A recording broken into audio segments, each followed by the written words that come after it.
राष्ट्रपति चुनाव में मुकाबला किसके बीच होगा, ये अब तय हो चुका है।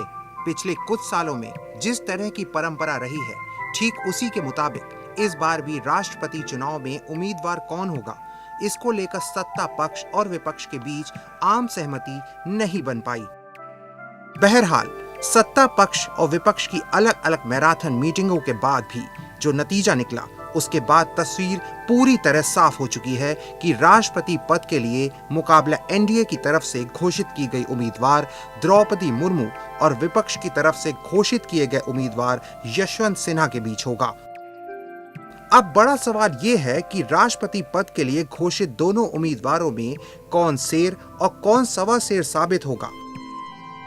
हालांकि दोनों ही खेमों को यह पता है कि उनकी ताकत क्या है और कमजोरी क्या, और अगर ये कहा जाए कि एनडीए को पता है कि उसकी ताकत क्या है और विपक्ष को पता है कि उसकी कमजोरी क्या है, तो ज्यादा मौजू रहेगा। द्रौपदी मुर्मू के रूप में आदिवासी समुदाय की ओर से वो भी महिला उम्मीदवार को उतार एनडीए ने पहले ही बढ़त बना ली है। एनडीए के घटक दलों को भी द्रौपदी मुर्मू को बतौर उम्मीदवार खारिज करना और समर्थन से हाथ खींचना मुश्किल होगा। इसका मतलब ये नहीं कि यशवंत सिन्हा को कमतर समझा जाए। प्रशासनिक, राजनीतिक और सार्वजनिक जीवन में उनकी जो सेवाएं रही हैं, उसको यूं ही खारिज नहीं किया जा सकता है। लेकिन आंकड़ों की भी अपनी अहमियत होती है।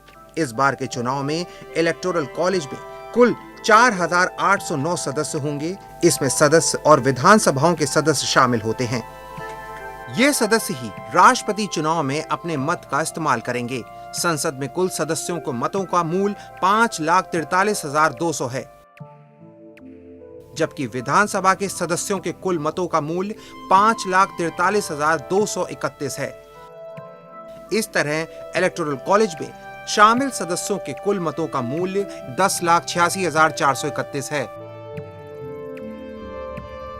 कुल मतों के मूल्य का 50% से थोड़ा सा ज्यादा हिस्सा शामिल करने वाला राष्ट्रपति पद का चुनाव जीतता है।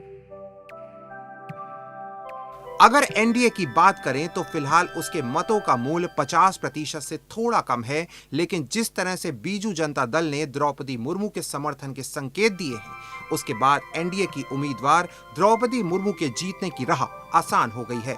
वहीं यशवंत सिन्हा को यूपीए समेत जिन दलों का समर्थन है, उनके कुल मतों का मूल्य काफी कम है, जबकि द्रौपदी मुर्मू को गैर एनडीए और गैर यूपीए दलों का समर्थन भी मिल सकता है। इस तरह से फिलहाल राष्ट्रपति चुनाव की जो तस्वीर उभर कर सामने आती है, उसमें द्रौपदी मुर्मू राष्ट्रपति पद की रेस में आगे दिखाई दे रही हैं।